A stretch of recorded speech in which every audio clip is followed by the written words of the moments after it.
네, 오늘은 주의 영광을 내게 보이소서라는 주제로 말씀을 나누고자 합니다. 제가 살이 좀 빠지지 않았나요? 제 생에 이런 날이 올 줄이야. 늘 성장기일 줄만 알았는데 네, 이런 날도 오게 되네요. 네, 약간 채기가 있어가지고 위아래로 이게 약간 그런 게 있습니다. 그래서 제가 설교를 하다가 혹시 아무 소리 없이 밖으로 나가면 이해해 주시길 바라고요. 기도해 주시기 바랍니다. 네, 농담으로 한 이야기인데 굉장히 심각하시네요. 네, 주님의 영광이 우리에게 필요합니다. 주의 영광을 내게 보이소서라는 주제로 말씀을 나누고자 하는데요. 제가 금요일 날 이걸 살짝 나눴습니다. 이 주제가 저희 교회에게 지금 시즌에 있어서 아주 중요하다라는 감동이 있습니다. 여러분, 하나님의 영광을 보길 원하세요? 아멘. 저는 하나님의 영광을 보길 원합니다. 하나님의 영광을 항상 보길 원합니다. 하나님은 굉장히 광대하신 분이죠. 그분은 아주 크신 분이세요. 우리를 하나님의 형상과 모양을 쫓아 만드셨는데 그 형상과 모양은 굉장히 다양합니다. 제 얼굴과 우리 조재용 형제님의 얼굴이 다르게 생기지 않았습니까? 하나님의 영광이 다 이렇게 각기 다르게 나타나는 거죠. 제가 만난 하나님의 영광과 또 우리 재용이 형제님이 만난 하나님의 영광이 다르겠죠. 물론 이제 우리가 공동체로서 같은 하나님의 영광을 만나고 경험할 수 있을 것입니다. 여러분, 하나님의 영광을 만나는 게 왜 중요할까요? 창세기 1장에 하나님께서 우리를 그분의 형상과 모양으로 창조하셨다라고 말씀하고 있습니다. 그리고 하나님의 형상과 영광, 즉 하나님의 영광을 담고 있는 존재로서 이 땅을 다스리라라고 말씀하고 계세요. 지금 무슨 말씀이냐면 하나님의 영광을 보는 것, 경험하는 것, 그래서 그분의 영광과 같은 형상으로 변화되는 것과 여러분들의 사명과는 아주 밀접하다라는 것입니다. 하나님의 영광을 보지 않고서는 사명을 감당할 수가 없습니다. 하나님의 영광을 보지 않으면 삶이 변화되지 않습니다. 그러므로 변화된 자만이 변화를 일으킬 수 있는데 여러분들이 그러한 사람들이 되기를 예수 이름으로 축복합니다. 그래서 변화를 일으키는 사람들이 이 안에서 일어나게 되기를 정말 축복해요. 저는 중학교 3학년 때 주님을 만나고 변화를 경험했습니다. 그러나 제 변화는 그게 한 번만이 아닙니다. 저희 어머니 표현으로는 360도 변했다고 그러시는데 제가 진짜 성격이 안 좋았거든요. 지금도 별반 다르지 않습니다. 죄송합니다, 여러분. 성격이 좋은 목사님을 만나셔야 할 텐데, 네, 원하신다면 이바울 목사님에게 가시면 됩니다. 성격이 좋으신 이바울 목사님께. 성격이 진짜 안 좋았는데 예수님을 만나고 나서 정말 많이 변했습니다. 제가 어느 정도였냐면 길 가는 그 할머니가 리어커를 끌고 있으면 그거를 그냥 넘어가질 못하고 이렇게 같이 밀어주고 그랬던 적이 있습니다. 그래서 할머니가 길을 잃어버리셨다고 해가지고 경찰서로 같이 모시고 가고, 알고 봤더니 제 친구네 할머니였고 이런 적도 있었어요. 아무튼 재미난 에피소드들이 있는데 아무튼 그렇게 삶이 변했습니다. 그렇지만 제 삶은 그때 한 번 변하지 않았습니다. 지속적으로 변해가고 있어요. 왜냐하면 하나님의 영광을 계속 새롭게 만나거든요. 그래서 새롭게 변화되고 있습니다. 여러분, 모세라는 사람은 40세가 됐을 때 깨닫습니다. 무엇을 깨닫냐? 하나님께서 나를 이스라엘 민족의 구원자로 삼으셨구나 라는 것을 깨닫습니다. 자, 이스라엘 백성은 그 당시 400년간 종노릇을 하고 있었죠. 아무도 구원자로서의 자각을 갖지 못했어요. 즉 하나님의 언약을 성취해서 이스라엘 백성을 구원해낼 자로서 하나님이 우리를 부르셨다, 또는 우리는 애굽으로부터 벗어나서 약속의 땅을 얻을 거다라는 자각을 가지고 있는 사람은 단 하나도 없었습니다. 왜냐하면 400년간 노예 근성에 찌들어 있었기 때문에 그렇죠.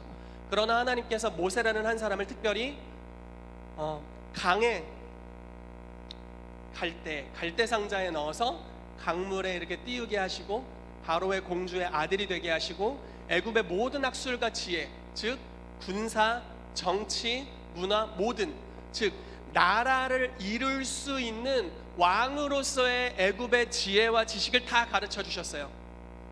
레슨비 내고 배운 게 아니라 아들임으로 공짜로, 존재 자체로 나면서부터 그걸 배우면서 자라도록 인도해 주셨습니다.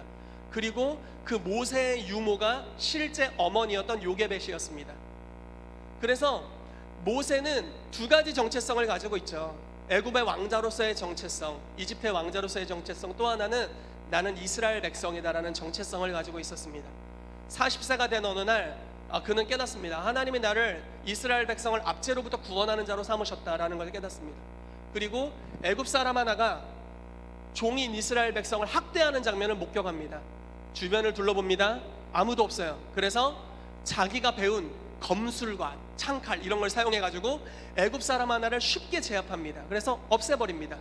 어디 파묻었나 모르겠어요. 그래서 죽였죠. 그러면서 역시 나는 이스라엘의 구원자구나 이렇게 생각할 수 있었을 겁니다. 그러나 사건이 터집니다. 이스라엘 백성과 또 하나의 이스라엘 백성이 싸웁니다. 한쪽이 문제가 있는 사람이었습니다. 이 사람이 이 사람을 막 이렇게 쉽게 말해서 이렇게 심한 분쟁이 있었던 것 같습니다. 모세가 말리는 거죠. 어찌하여 형제들끼리 싸우냐. 그랬을 때 그 해코지하는 자가 모세에게 말하기를 누가 모세 너를 우리의 관원과 재판장으로 삼았느냐. 네가 뭔데? 네가 왜 구원자 행세를 해? 너 아무것도 아니잖아. 너 사실은 이스라엘 백성이잖아. 너 원래 2살 이전에 남자아이 죽을 때 너도 죽었어야 되잖아. 근데 어디서 왕자 행세를 하니? 이렇게 이야기를 하면서 네가 어제 애굽 사람을 죽인 것 같이 나도 죽이려고 하느냐 라고 하면서 이렇게 정죄를 하며 푹 찌릅니다. 즉 정체성의 공격을 당했어요. 그랬더니 어떤 일이 발생합니까? 쫓아오는 자가 없는데 모세가 도망을 갑니다. 40년 동안 자기의 이스라엘의 이스라엘을 구원하는 자로서의 정체성, 부르심, 사명을 완전히 부인하고 도망가 버립니다. 40년간. 그랬던 모세. 부르심은 깨달았지만 성취할 수 있는 능력은 없는 모세. 바로왕 앞에 설 담력 정도가 아니라 자기를 비방하는 이스라엘 사람 한 명을 설득하거나 그 앞에 담대하게 부르심을 선언할 수도 없는 용기도 없었던 모세. 아주 절망하고 모든 걸 내려놨던 모세. 그 앞에 떨기나무 불꽃에서 하나님의 영광이 나타납니다. 하나님이 자기를 이렇게 나타내시죠. 나는 여호와다. 나는 스스로 있는 자. 나는 언약의 하나님이다. 너희 조상 아브라함, 이삭, 야곱에게 내가 약속을 했었고 그 약속은 가나안 땅을 너희에게 주리라 라고 했다. 그리고 너희는 그 땅을 정복하는 정복자들이다. 그러므로 이제 내가 너를 보내노라.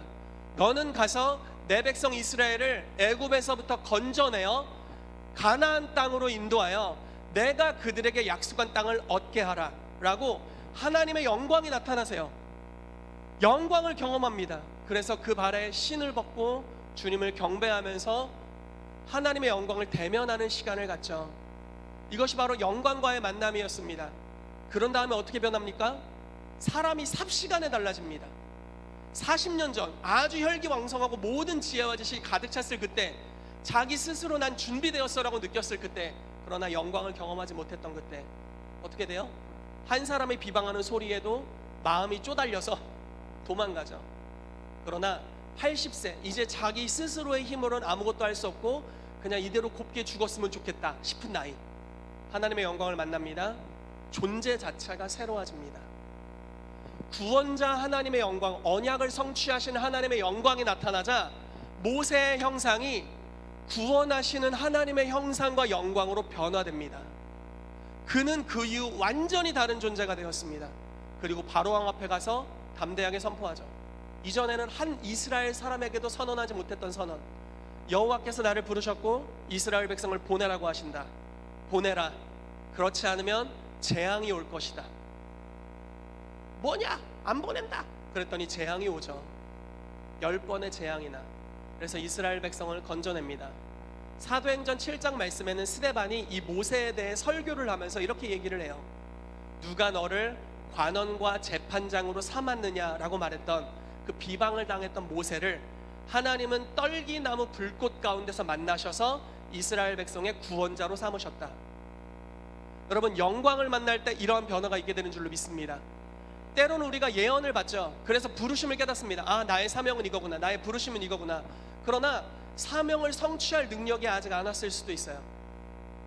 믿음으로 무언가 부르심의 영역으로 나가고 싶고, 우리 가정에 새로운 변화가 일어났으면 좋겠고, 내 사업, 내 모든 영역에 돌파들이 일어났으면 좋겠는데 아직 그게 안 왔을 수 있습니다.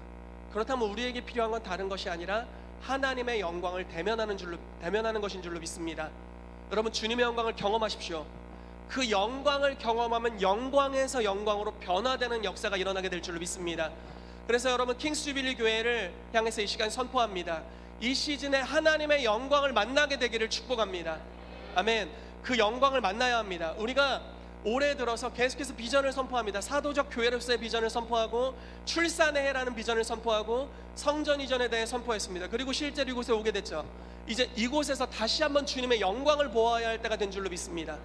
그분이 어떤 영광으로 나타나시든지 그분이 임하시면 우리가 그분과 같은 형상으로 변화될 것입니다. 그러면 요한복음 14장 12절 말씀에 나를 믿는 자가 내가 하는 일을 할 것이다, 이보다 더 큰 일도 할 것이다.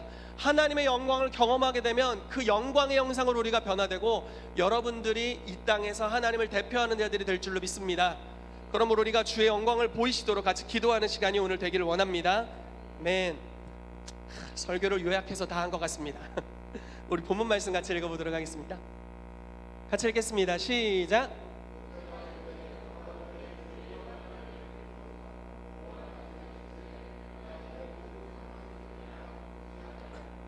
여호와의 이름을 내 앞에 선포하리라. 나는 은혜 베풀 자에게 은혜를 베풀고 긍휼히 여길 자에게 긍휼을 베푸느니라. 또 이르시되 내가 내 얼굴을 보지 못하리니 나를 보고 살 자가 없음이니라. 여호와께서 또 이르시기를 보라, 내 곁에 한 장소가 있으니 지나갈 때에 내가 너를 반석 틈에 두고 내가 지나도록 내 손으로 너를 덮었다가 손을 거두리니 내가 내 등을 볼 것이요 얼굴은 보지 못하리라. 네, 하나 더 있습니다. 네, 이 말씀은 이제 영광을 보는 장면입니다. 경험하는 장면입니다. 같이 읽겠습니다. 시작.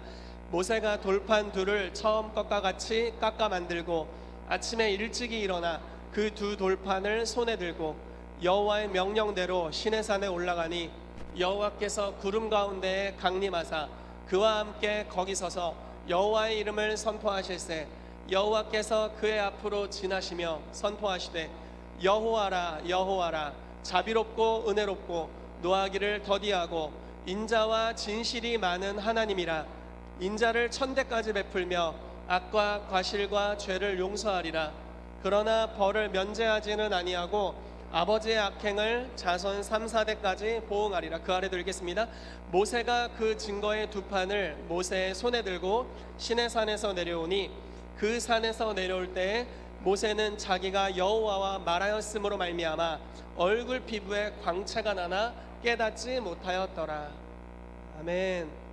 아멘. 출애굽기 33장에는 모세가 자기의 한계를 느낍니다. 떨기나무 불꽃에서 하나님의 영광을 경험했고 10가지 재앙을 통해 이스라엘을 구출해냈지만 이 약 200만에서 300만이 되는 백성이 주님께 우상 숭배로 범죄하는 모습을 보자 그는 자기의 성품 모든 영역의 한계를 느꼈을 겁니다. 심지어 하나님이 친히 손으로 써주신 돌판을 집어 던져버렸습니다. 여러분, 이 사람의 성품을 생각하셔야 돼요. 뭐라고 성경에 표현되어 있냐면 온 땅에 모세같이 온유한 자가 없었다라고 표현되는 사람입니다. 인간의 최고의 성품이었던 거예요. 그러니까 온유함이 이 끝판왕이었던 겁니다. 그런데 그 온유한 사람이 돌판을 집어 던질 정도의 혈기가 일어나는 상황이었습니다.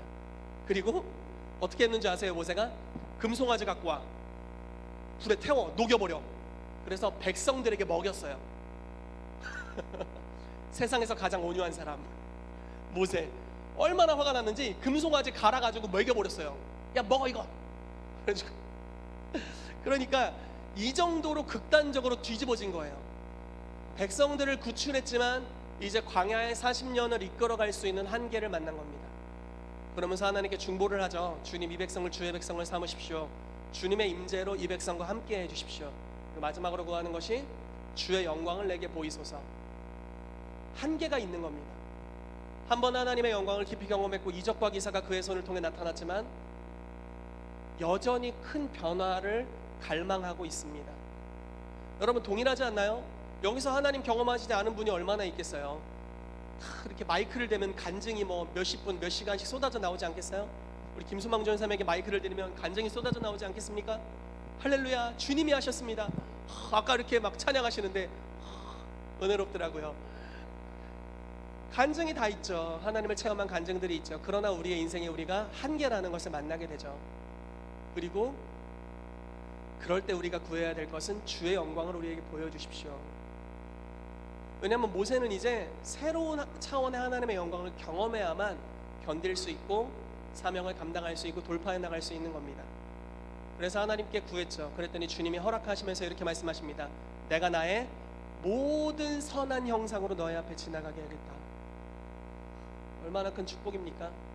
하나님의 형상이 지나갈수록 우리의 형상은 그분과 같이 변화됩니다. 아멘. 제가 예전에 예배 강의에서 들었는데요. 이렇게 표현하더라고요. 예배자에게 주신 가장 큰 은총이 있다면 하나님과 같이 변화되어 간다라는 거라고. 왜냐하면 예배자들은 하나님을 가까이 하죠. 예배 인도자를 이야기하는 게 아닙니다. 지금 저와 여러분들 같은 예배자들을 이야기하는 겁니다. 예배자들은 하나님의 임재 앞에 있습니다. 그래서 주님을 가까이 하게 되죠. 그럼 어떤 일이 발생합니까? 그분과 같이 변화되고 그분을 닮아간다라는 것입니다. 모세가 바로 이것이 필요했고 주의 영광을 구했고 주님은 하나님의 모든 선한 형상을 나타내기를 기뻐하셨다라는 것입니다. 여러분, 근데 여기 재미난 장면이 있죠. 막 손으로 막 가리시면서 너 나 보면 죽어 이렇게 반석에 이렇게 가려놓고 이제 봐라 하고 이렇게 가시잖아요. 그래서 하나님의 등을 보았다라고 표현하고 있어요. 이게 구약의 영광의 한계죠. 그러나 신약에 예수 그리스도를 고린도 후서에 표현하기를 이렇게 표현하고 있습니다. 하나님의 영광을 아는 빛을, 예수 그리스도의 얼굴에 있는 하나님의 영광을 아는 빛을 우리 마음에 비추셨느니라. 아멘. 예수님은 얼굴에 하나님의 영광을 아는 빛이 있으셨어요. 그래서 뭐 이런 기도 많이 하죠. 주의 얼굴빛을 우리에게 비추소서, 이런 시편의 기도들이 있습니다. 예수님의 얼굴에 하나님의 영광을 아는 빛이 있었어요. 왜? 그분은 아버지 품속에 계신 독생하신 하나님, 은혜와 진리로 충만하신 아버지의 독생자의 영광을 가지신 분이셨거든요. 하나님과 영원의 시간을 함께 하셨어요. 그래서 그분의 형상 전체가 하나님의 영광으로 불타오르고 있었습니다. 그리고 그분을 만난 자마다 그래서 변화의 역사들이 있게 되는 거죠. 그런데 그 예수님의 영광을 우리 마음에 비추신다라고 말씀하고 있습니다. 모세 시대에는 수건으로 모세의 얼굴을 가려서 그 영광을 아무나 못 보게 하였지만 신약 시대에는 수건이 주의 영으로 말미암아 벗어지리라라고 말씀하고 있어요. 그래서 우리는 모세 시대보다 더욱더 하나님의 영광을 볼 수 있는 존재들로 부르심 받았습니다. 여러분, 주님의 영광을 경험하십시오. 그분의 영광에 제한이 없습니다. 아멘. 하나님께서 오늘날 주님의 영광을 나타내기 얼마나 기뻐하시냐면 제한이 없어요. 구약 시대는 제한이 있죠. 왕만 볼 수 있고 사사만 볼 수 있고 모세 같은 지도자만 볼 수 있고 선지자만 볼 수 있었죠. 그러나 신약의 이 시대는 제한이 없습니다. 즉 갈망하는 자가 그것을 얻습니다. 아멘. 이사야서 말씀에 하나님을 가까이 하라라고 말씀하고 있어요. 가까이 계실 때 그를 부르라. 아멘. 야고보서 말씀에 너희는 하나님을 가까이 하라. 그리하면 너희를 가까이 하시리라. 얼마나 조건이 쉽습니까? 주님 어떻게 만나야 돼요? 주님을 가까이 하라. 그럼 주님도 가까이 하신다. 우리가 요만큼 가면 주님도 이렇게 오시고 뭐 이런 거잖아요. 물론 우리가 오기 전에 주님이 우리 가운데 오시죠. 그러나 우리가 마음을 열고 주님을 영접하면 그분이 우리에게로 들어와 우리와 더불어 먹고 마시시겠다라고 말씀합니다. 친밀함의 차원을 넘어서서 그분과 같은 형상으로 변화되는 역사가 있게 되는 줄로 믿습니다. 그래서 제가 이 시즌에 제 갈망은 주의 영광을 내게 보여달라라는 것입니다. 주님이 이제 새 성전으로 왔고 이제 우리가 감당해야 될 사명이 있고 변화시켜야 될 지역이 있는데 주님 그 능력이 필요합니다. 그 영광이 필요합니다. 하나님의 성품이 필요합니다. 주님의 영광을 우리에게 계시하시고 나타내 주십시오라고, 그것이 저의 기도 제목입니다. 여러분들의 제목이 되기를 축복합니다. 아멘. 자, 이렇게 세 단계로 말씀을 나누도록 하겠습니다. 사실 지금 거의 뭐 다 한 것 같아서 네, 영광을 하는 지식에 대해서 처음 나누도록 하고요.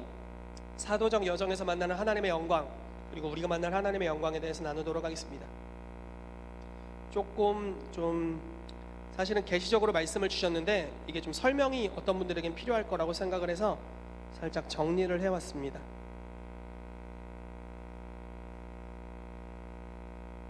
자, 말씀 같이 읽어보도록 하겠습니다. 영광을 아는 지식에 대한 말씀입니다. 하박국 2장 14절 말씀입니다. 시작. 이는 물이 바다를 덮음같이 여호와의 영광을 인정하는 것이 세상에 가득함이니라. 아멘. 여호와의 영광을 인정하는 것이라고 표현되어 있죠. 자, 새 번역입니다. 표준 새 번역인데요. 이렇게 표현되어 있어요. 바다에 물이 가득하듯이 주의 영광을 아는 지식이 땅 위에 가득할 것이다. 그러니까 이 여호와의 영광을 인정하는 것이, 우리가 찬양도 많이 있잖아요. 여호와의 영광을 인정하는 것이 내 세상에 가득하리라. 저 예배 인도도 많이 했었어요, 여러분. 왜 웃으세요? 네, 그런 찬양이 있죠. 그리고 또 기억이 안 나네요. 부흥에 있는 거. 네. 물이 바다 높은 같이. 네, 죄송합니다. 여러분들의 추억을 소환하고자 했는데. 네. 그래서 아무튼 하박국 2장 14절에 그 말씀이 나와 있죠. 땅에 가득하게 될 것이다. 무엇이? 하나님의 영광을 아는 지식이. 이 역사의 어느 시즌에 여호와의 영광을 아는 지식이 세상에 편만하고 가득 채워질 것이다 라고 이야기하는 거죠. 모든 이가 주의 영광을 보는 때가 올 거다라는 겁니다. 여기서 말하고 있는 영광을 아는 지식이라는 것은 교만하게 하는 지식이 아닙니다. 영광에 대한 책 50권 쌓아놓고 공부 열심히 하고 외워서 설명할 수 있는 그런 이야기를 하는 것이 아니죠. 영광을 경험하여 아는 지식을 이야기하는 겁니다. 경험된 지식을 말씀하고 있죠. 성경에 이 지식, 안다라는 표현에 대해서 야다라는 표현을 즐겨 씁니다. 즉 부부 관계 안에서 서로를 아는 것을 이야기하는 거죠. 이은정 씨와 저는 만난 지가 오래되었습니다. 제가 21살 때 만났으니까 이제 15년, 16년이 됐네요. 네, 16년이 됐습니다. 진짜 오래됐네요. 2003년 6월 5일에 저희는 사귀기 시작했습니다. 네, 연애를 한 9년 하고 결혼한 지 이제 7년 차가 되어가고 있습니다. 그러니까 이런 삶을 이야기하는 거죠. 하나님을 안다라고 하는 것. 제가 이은정 씨에 대한 책을 본 적은 없습니다. 공부한 적도 없습니다. 그냥 경험하여 아는 거죠. 아, 성격은 이러시구나. 참 좋으시구나. 아, 결혼해 살아보니까 현숙한 여인이시구나. 아, 현모양처가 비전이라더니 진짜구나. 이런 것들을 실제로 경험하고 있습니다. 이렇게 아는 것입니다. 자, 계속 나가볼게요. 하나님의 영광에 대해서 설명하고 있습니다. 하나님의 영광이란 하나님의 이름과 속성이다. 이바울 목사님이 영광에 대한 강의를 많이 나눠주셨죠. 그래서 자세히 나누진 않겠습니다. 출애굽기 34장 우리가 읽은 말씀 보시면요, 여호와의 영광을 내게 보이소서라고 33장에 이야기했는데 34장에는 이렇게 표현되어 있어요. 여호와의 이름을 선포하실세. 자, 영광을 보여달라니까 자기 이름을 선포하세요. 본인이 가시면서 여호와다 여호와다 이렇게, 물론 훨씬 더 영광스럽게 하셨겠죠. 여호와의 이름을 스스로 선포하시고 그러면서 이렇게 선언하십니다. 자기의 성품, 속성을 선포하세요. 여호와라 여호와라, 자비롭고 은혜롭고 노하기를 더디하고 인자와 진실이 많은 하나님이라. 아멘. 이런 것이 바로 여호와의 영광, 하나님의 영광을 이야기하는 겁니다. 이름과 속성을 이야기하는 거죠. 거룩하신 하나님, 이런 부분이죠. 전능하신 하나님. 전능하신 하나님도 성경의 여러 부분으로 표현됩니다. 엘로힘 하나님으로 표현되기도 하고요, 엘샤다이 하나님으로 표현되기도 합니다. 여러분, 엘샤다이 무슨 뜻일까요? 전능한 하나님인데 창세기 17장에 나오고 있습니다. 아브라함에게 어느 날 하나님이 나타나세요. 아브라함이 99세 때. 자, 처음 아브라함에게 하나님이 나타나신 건 75세 때입니다.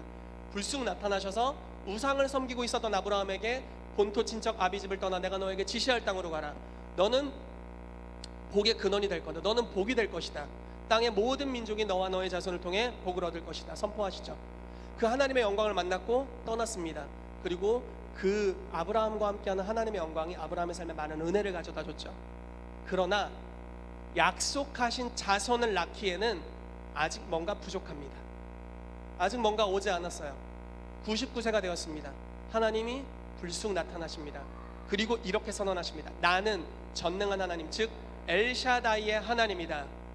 너는 내 앞에서 행하여 완전하라 라고 말씀하시면서 네가 명년 이맘때에 아들을 낳을 것이고 이삭이라 해야 될 것이고, 그리고 그 아들을 통해서 왕들이 너의 허리에서 나오게 될 것이다.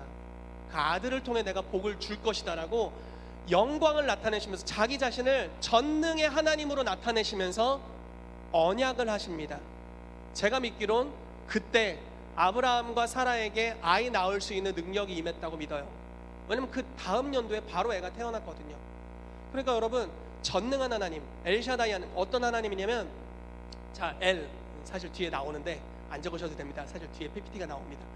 엘, 하나님이라는 뜻 또는 능력, 파워라는 뜻이 있습니다. 샤다이, 무슨 뜻이냐면 풍성하게 주는 자라는 뜻이 있습니다. 그러므로 전능한 하나님인데 그냥 이 전능한 능력을 강포함으로 쓰시는 분이 아니라 나눠주기를 기뻐하시는 분.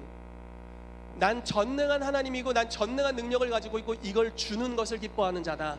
나는 본질적으로 나의 속성이 나누어주는 자고 내어주는 자고 부어주는 자고 흘려보내주는 자이다. 나는 엘샤다이 하나님이다. 그러므로 너는 내 앞에 행하여 완전하고 자녀를 가질 것이다. 왜냐하면 내 전능한 능력으로부터 네가 받을 것이기 때문이다 라고 말씀하시는 거죠.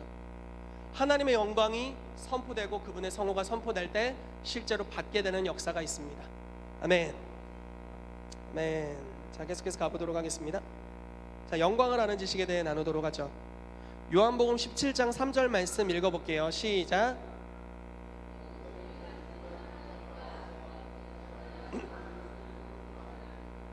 아멘. 자, 놀라운 것은 주님을 알 때 영생을 얻는다라고 이야기합니다. 즉 여기서의 암도 경험하여 아는 것을 이야기합니다. 영생이라는 것이 무엇입니까? 우리가 흔히 아는 영생, 일반적인 영생은 죽어서 천국 가는 것, 이걸 영생이라고 많이 생각하죠. 그러나 영생은 그거보다 더 많은 것을 포괄합니다. 영생이라는 단어는 헬라어 조에인데 하나님의 생명을 뜻합니다. 하나님 자신이 가지고 있는 생명을 뜻해요. 즉 하나님의 본성을 뜻하고 하나님의 DNA를 뜻합니다. 무슨 말입니까? 예수 그리스도를 알게 되면, 경험하여 알게 되면 여러분들의 세포 단위로 변화될 것이다 라는 것입니다. 영생이 깨달음으로 온다는 게 아니라 경험하여 알므로 인하여서 여러분들의 존재 자체가 영생을 가진 자로 변화될 것이다 라고 이야기하는 거예요. 물 위를 걸으신 예수님을 베드로가 보았습니다. 그리고 어떻게 합니까? 베드로도 그 즉시 물 위를 걷습니다. 변화되는 거죠. 예수님이 치유하시는 모습을 제자들이 계속 보았습니다. 그리고 제자들도 그 영광으로 변화되어 치유하는 자가 됩니다. 여러분, 하이디 베이커라는 모잠비크의 선교사님을 아시는 분들 많으시죠? 하이디 베이커가 이제 어린아이들을 데리고 항상 사역을 합니다. 꼬맹이들. 그래서 막 마을을 돌아다니면서 이 꼬마들을 데리고 눈먼 자들에게 기도를 해주게 하는 거죠. 그러면 제가 듣기로는 제가 직접 보진 못했지만 제가 듣기로는 눈먼 자는 거의 100% 치유된답니다. 아이들이 기도하는데 무슨 일이 일어나는 거냐면요, 다 이렇게 시작하는 거예요. 제가 하이디 베이커의 영적 아들인 로베르토 상고에게 이야기를 들었습니다. 어느 날 하이디가 사역을 하는 거예요. 눈먼 자들을 눈을 뜨게 하는 겁니다. 영적인 아들이 꼬맹이 때 그 모습을 지켜봅니다. 와, 진짜 눈을 뜨네. 와, 진짜 치유가 되네. 이러면서 어느 날 엄마한테 이렇게 얘기하는 거예요. 엄마, 저도 하고 싶어요. 저도 못 보는 사람 고쳐주고 싶어요. 그래 아들아, 너도 해. 끝입니다. 자, 하이디 베이커 목사님의 얼굴에 있는 하나님의 영광을 아는 빛이 있었고, 그 영광을 계속해서 주변에 있는 영적 자녀들이 경험합니다. 그리고 그분과 같은 형상으로 변화되는 거죠. 그 형상은 예수님의 형상이죠. 그래서 아주 쉽게 병을 고치는 일들을 행하게 됩니다. 쉽게 일어나는 거죠. 영광을 경험할 때 이러한 변화의 역사들이 일어납니다. 즉 영생이다라고 표현하고 있는 것입니다. 고린도후서 3장 18절에 아주 중요한 말씀이죠. 같이 읽어보겠습니다. 시작.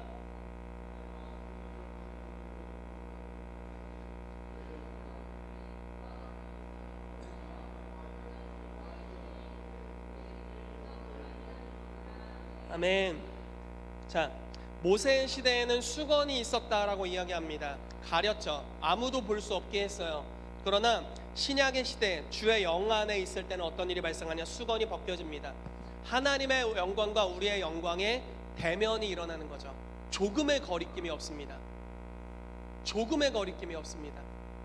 여러분,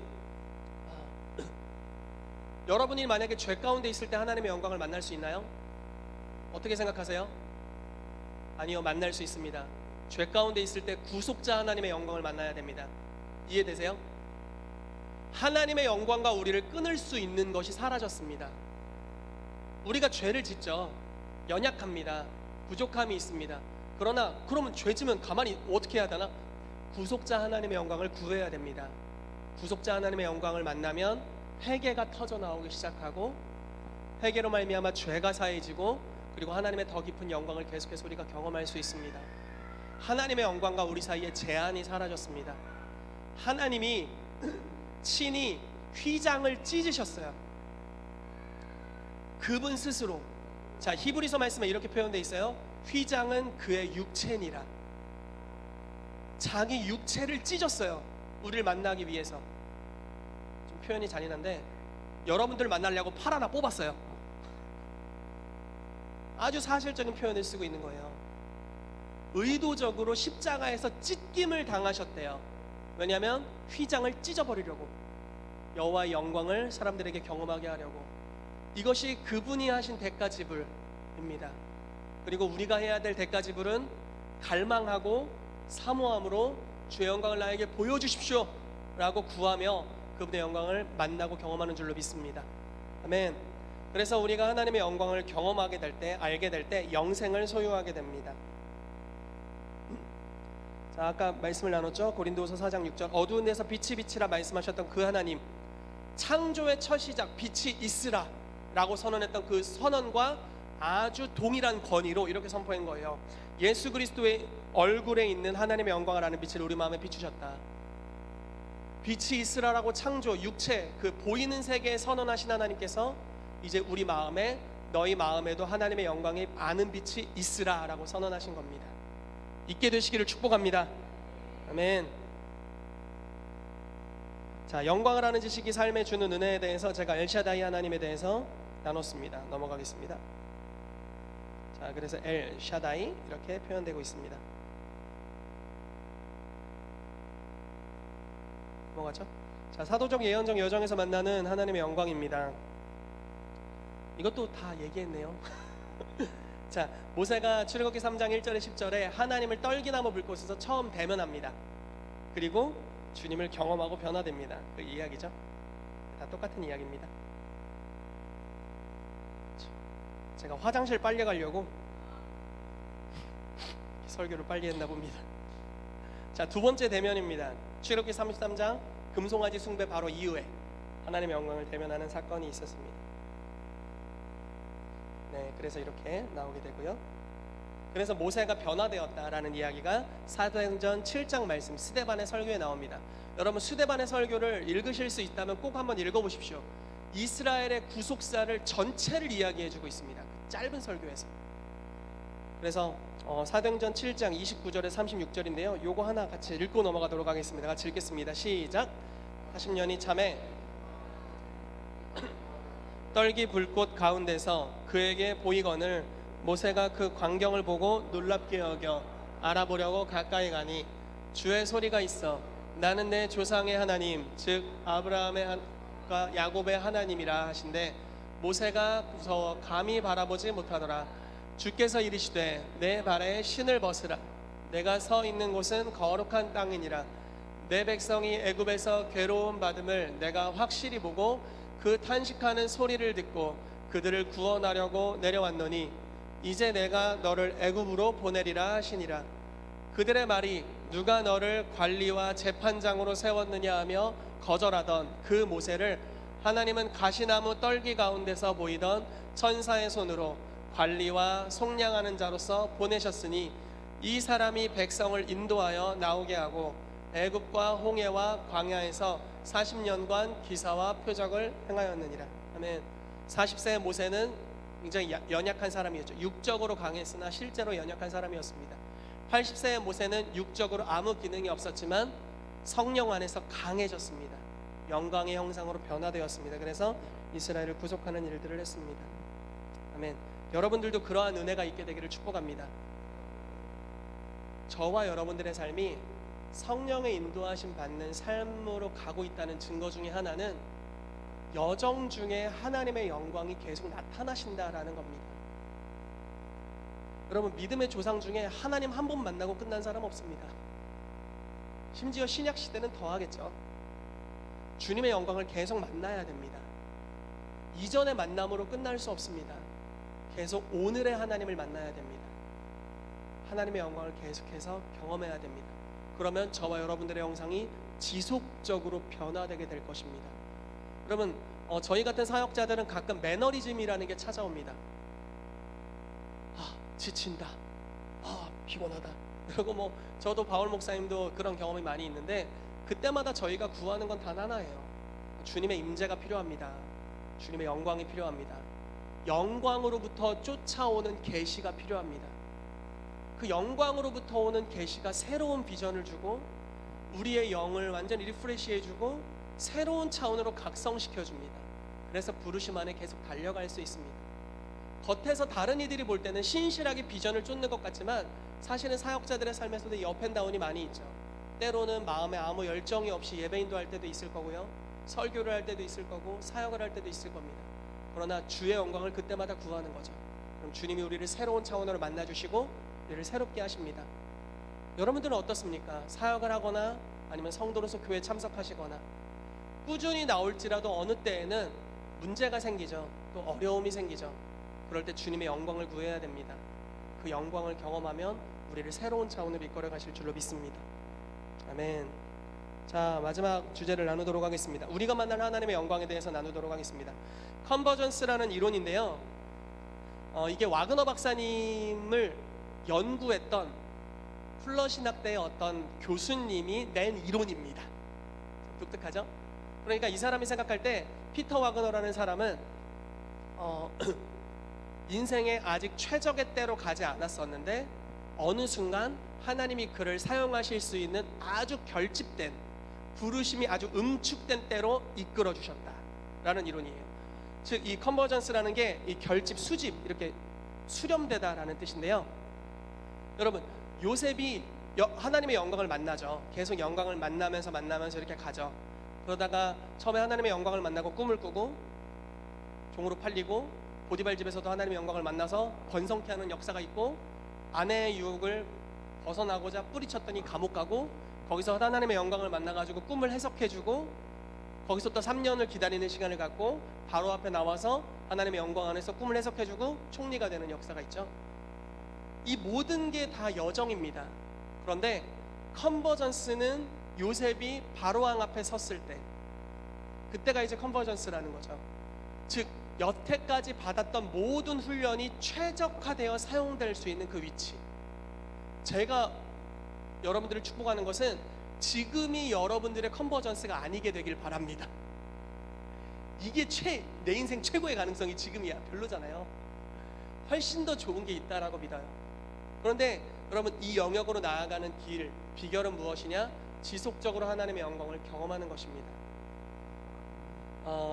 이런 이야기 들어보신 적 있지 않나요? 제가 이제 목사님들한테 많이 듣는 이야기인데, 목사님들이랑 교제를 하거나 이제 사역을 해드리는 경우들이 있을 때 이런 이야기를 들어요. 어떤 사람이 재정 훈련을 받지 못했어. 그래서 이번에 잘못된 결정을 했어. 그래서 아마 그 사람 뺑뺑이 돌 거야. 이런 얘기 못 들어보셨어요? 그 사람 여자 문제가 해결이 안 됐어. 그래서 하나님이 그걸 다루기 위해 인생의 스토리를 진행시키지 않고 광야에 머물게 해서 뺑뺑이를 돌 거야.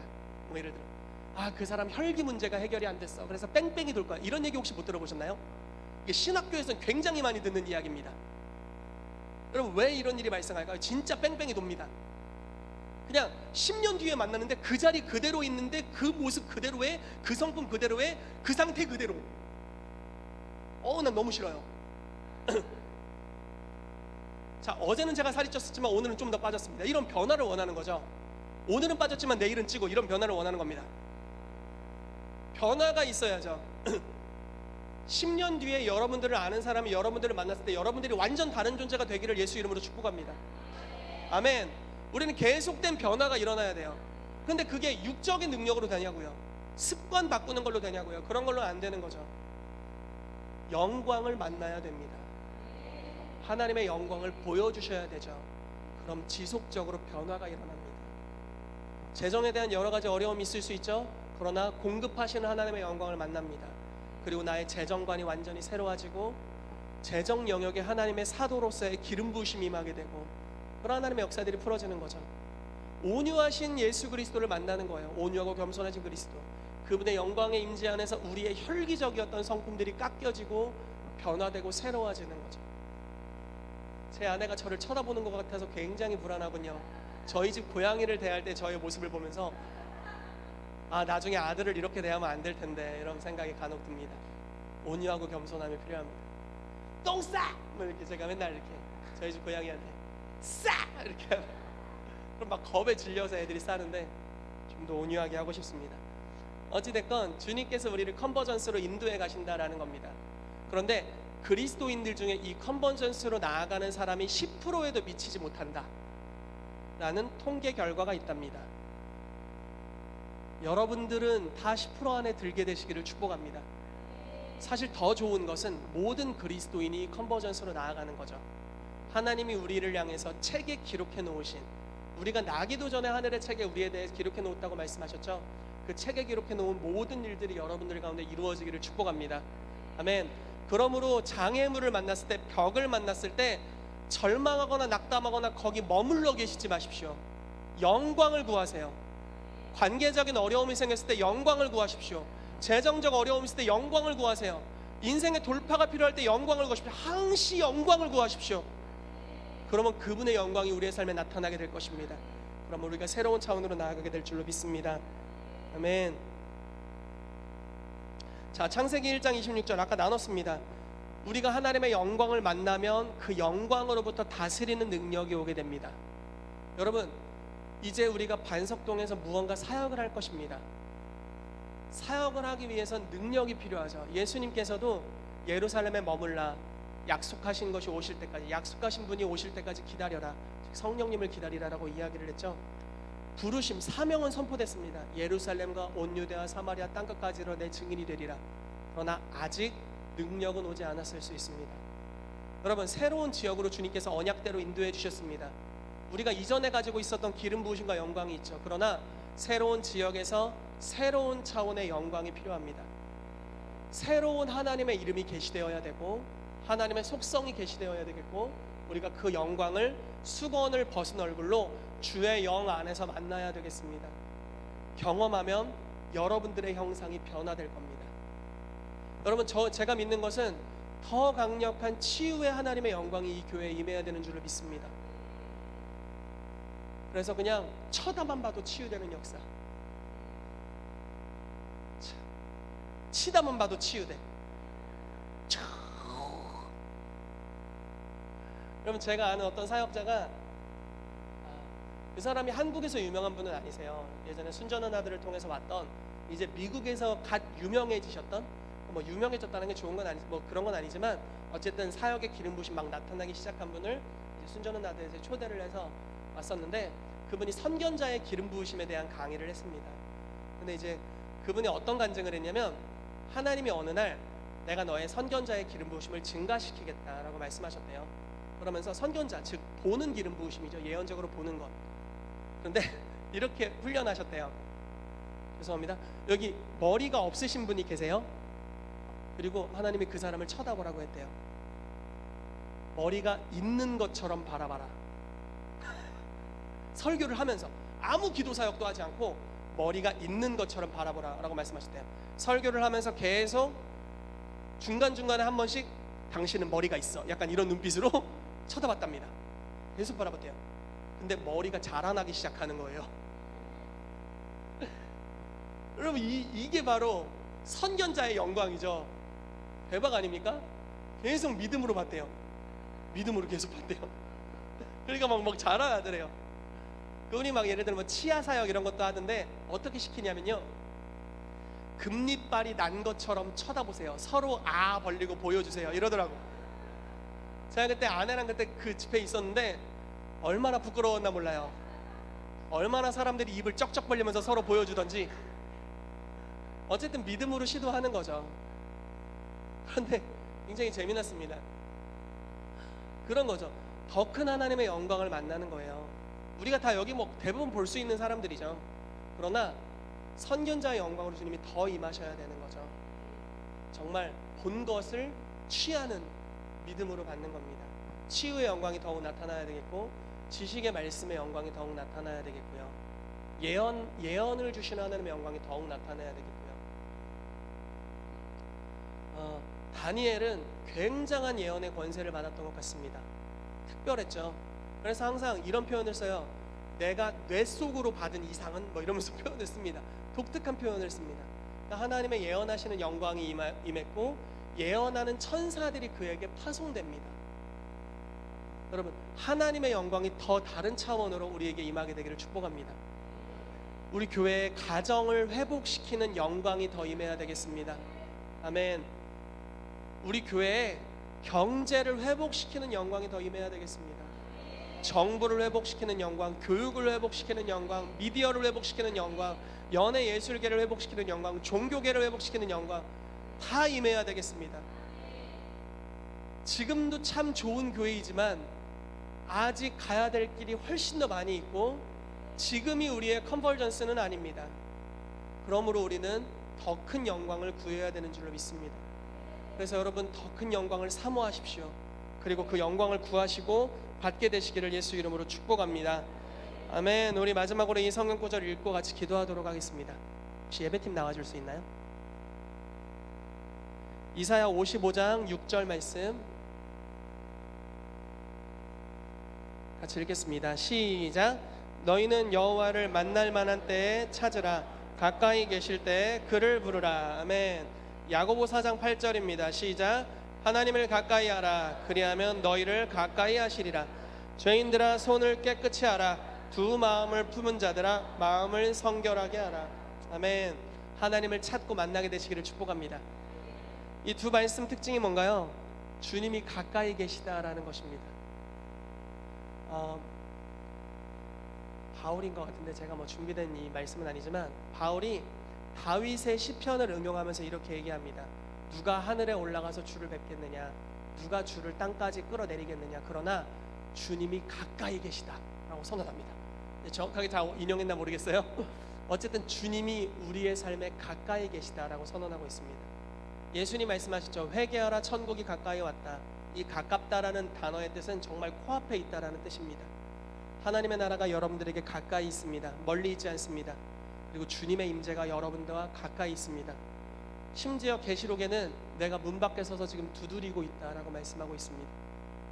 하나님의 영광을 구하는 여러분들의 갈망과 열정보다 영광을 나타내 주기 위해서 몸을 찢으신 그분의 갈망이 훨씬 더 큽니다. 그러므로 갈망과 갈망이 함께 만나게 될 때 우리가 주님의 영광을 경험하게 될 것입니다. 우리를 향하신 하나님의 갈망, 또 우리가 가지고 있는 주님을 향한 갈망이 함께 만나게 되기를 축복합니다. 낙담할 만한 환경에서 절망하고 주저앉지 않게 되기를 축복합니다. 낙담할 만한 환경에서 여호와의 영광을 구하십시오. 그리고 그분의 모든 선한 형상이 여러분들을 지나가게 하십시오. 그러면 영광에서 영광으로 변화될 것이고 저와 여러분들은 새로운 차원으로 나아가게 될 줄로 믿습니다. 같이 기도하도록 하겠습니다.